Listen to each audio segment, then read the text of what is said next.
ठंड का मौसम था। घना कोहरा गिर रहा था। कोहरे के कारण दिन का समय भी रात जैसा लग रहा था। मैं ऐसे कड़ाके की ठंड में अपनी मंजिल की तलाश में एक डामर की सड़क पर चल रहा था। काफ़ी चलने के बाद भी मुझे मेरी मंजिल नहीं मिल रही थी। शायद मेरी मंजिल कहीं खो गई थी, या शायद मैं खो गया था। थोड़ी दूर चलने पर मैं एक बस्ती में आ जाता हूँ। वो कॉलोनी पूरी तरह उजड़ चुकी थी। वहाँ कुछ इमारतें टूटी हुई थीं, कुछ पर काई जमी थी तो कुछ आग से जली मालूम पड़ रही थीं। उस बस्ती की इमारतों के बीच केवल मैं ही अकेला खड़ा था। कुछ देर ये सब देखने के बाद मैं फिर चलना शुरू कर देता हूँ। कुछ कदम चलने पर मेरे पीछे कदमों के चलने की आवाज़ आती है। मैं पीछे मुड़कर देखता हूँ तो पीछे कोई नहीं होता। मैं फिर से चलना शुरू करता हूँ। इस बार फिर से वही कदमों की आहट मेरे पीछे से आती है। मैं फिर पीछे मुड़कर देखता हूँ और फिर वही होता है जो पहले हुआ था, यानी कि पीछे कोई नहीं था। मैं फिर से चलना शुरू कर देता हूँ। फिर एक बार वही होता है। इस बार मैं पीछे मुड़ने के साथ साथ कुछ दूर देख के भी आता हूँ। साथ ही मैं अपनी बगल की इमारतों के बीच में बनी गलियों में भी देखता हूँ, पर वहाँ कोई नहीं होता। अब गली से बाहर निकलता हूँ, तभी मैं सामने वाली इमारत के चौथे पर बैठे हुए एक शाल ओढ़े अजीब व्यक्ति को देखता हूँ। मैं ये सब देखकर थोड़ा घबरा जाता हूँ, पर फिर हिम्मत बांधकर उसके पास जाता हूँ और उस पर पूछता हूँ कि वो मेरा पीछा क्यों कर रहा था। इतनी सी बात पर उसे गुस्सा आ जाता है और वो पहले मुझ पर हमला करके मुझे गिरा देता है। बाद में एक बड़ा सा पत्थर उठाता है और मेरे सर की तरफ फेंकता है। तभी मेरा अलार्म बज उठता है और मेरा वो भयानक सपना टूट जाता है। मैं घड़ी की तरफ देखता हूँ तो उसमें सुबह के 8 बजे हुए थे। आज मेरी ज़िंदगी का एक बहुत ही महत्वपूर्ण दिन है। आज मैं अपना 15वां इंटरव्यू देने जा रहा हूँ और शायद आखिरी भी।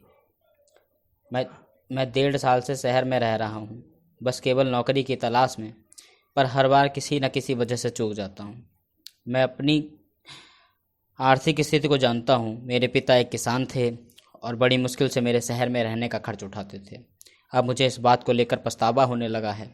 मैं सोच रहा था कि अगर मैं 15वां इंटरव्यू देकर भी नौकरी नहीं पा पाया तो अपने गांव लौट जाऊंगा और अपने पिता की खेती में मदद करूंगा। इन्हीं ख्यालों के साथ मैं अपनी नित्य क्रियाएं करता हूं और किचन की ओर बढ़ता हूं। चाय का पतीला उठाकर चाय बनाने के लिए तभी मैं देखता हूं कि किचन में वो दूध है ही नहीं। मैं नीचे की किराना की दुकान पर दूध लेने के लिए जाता हूं, पर दुकानदार मुझसे कहता है कि आज दूध नहीं मिल पाएगा। मैं उस पर इसका कारण पूछता हूं तो वो बताता है कि जो ट्रक इस एरिया में दूध की सप्लाई के लिए आता है, आज सुबह उसका एक्सीडेंट हो गया। मैं उसे फिर से पूछता हूँ कि क्या कोई ऐसी जगह नहीं है जहाँ दूध मिल सकता है। वो मुझे बताता है कि करीब 1.5 किलोमीटर दूर एक तवेला है, वहाँ आपको दूध मिल जाएगा। मैं उससे दूध का पता पूछता हूँ और निकल पड़ता हूँ। वो पता बताता है कि यहाँ से कुछ दूर पर किशनगंज कॉलोनी है, जिससे गुजर कर आप गांधी रोड पर पहुँचेंगे। वहाँ से बाएं हाथ पर एक गराज है, जिसके सामने एक गली है, बस उसी गली में वो तवेला पड़ता है। आप लोग ये सोच रहे होंगे कि सिर्फ चाय के लिए 1.5 किलोमीटर चलना, तो मैं आपको बता दूं कि मैं किसी प्रकार का कोई नशा नहीं करता और चाय ही मेरा इकलौता नशा है। मैं जिस दिन चाय की चुस्की नहीं लेता उस दिन मेरा सर दर्द होता है। आज तो वैसे भी मेरी ज़िंदगी का काफ़ी महत्वपूर्ण दिन है, तो कोई रिस्क नहीं लेना चाहता। थोड़ी देर चलने पर मैं किशनगंज कॉलोनी पहुंच जाता हूं।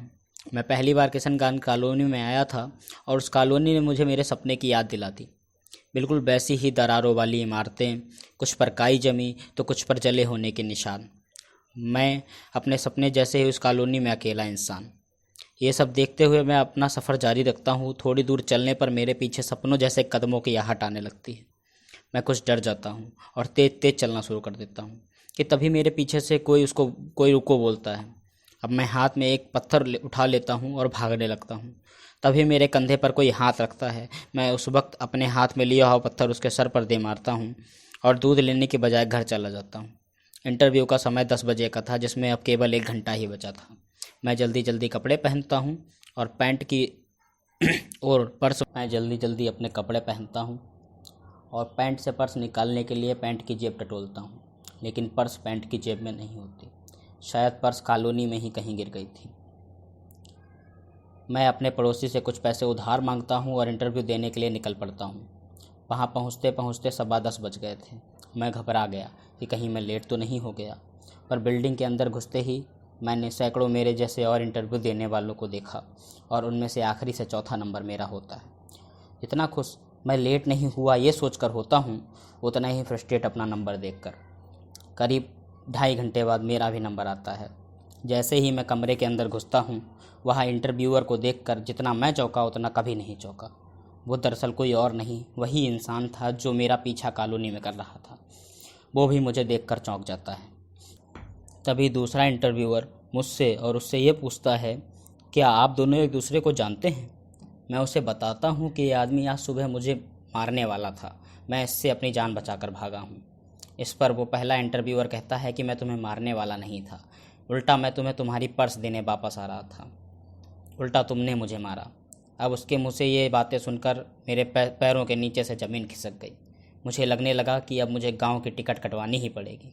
ये सोचते हुए मैं अपने कदम पीछे लेता हूँ, तभी पहला इंटरव्यूअर मुझसे पूछता है कि कहाँ जा रहे हो, इंटरव्यू नहीं देना?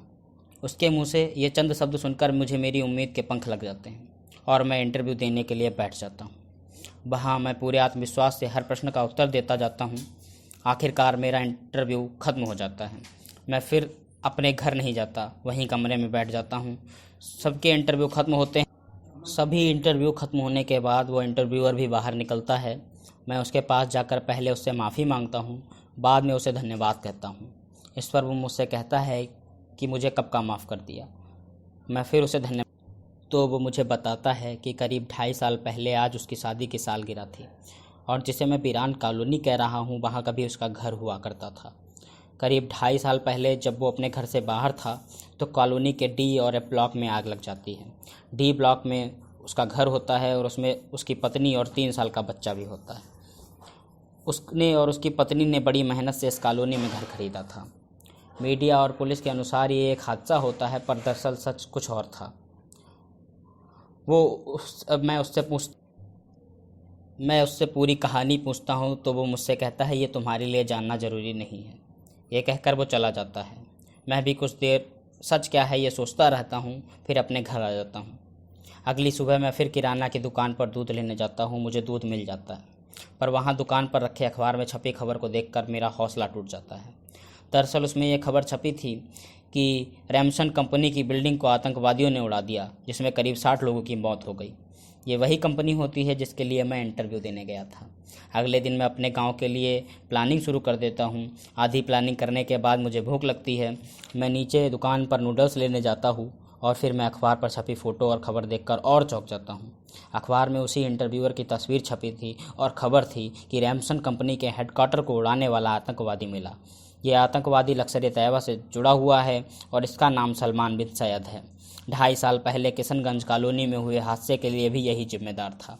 किशनगंज कॉलोनी के डी ब्लॉक के डाउन फ्लोर पर इसने अपने हथियारों का जमावड़ा किया था। ये खबर पढ़ने के बाद मेरे होश उड़ जाते हैं और धीरे धीरे मुझे सब समझ आने लगता है। उस दिन ये आदमी मुझे मारने वाला ही था। शायद उसे लगा होगा कि कहीं मैंने उसे हथियारों के संग देख तो नहीं लिया, और जब मैं भागा तो उसका शक यकीन में बदल गया। ये सब होने के बाद भी वो शहर छोड़कर नहीं गया, क्योंकि उसे रैमसन कंपनी उड़ानी थी। मैं उस सपने को भयानक समझ रहा था, पर उसी सपने ने मेरी जान बचा ली।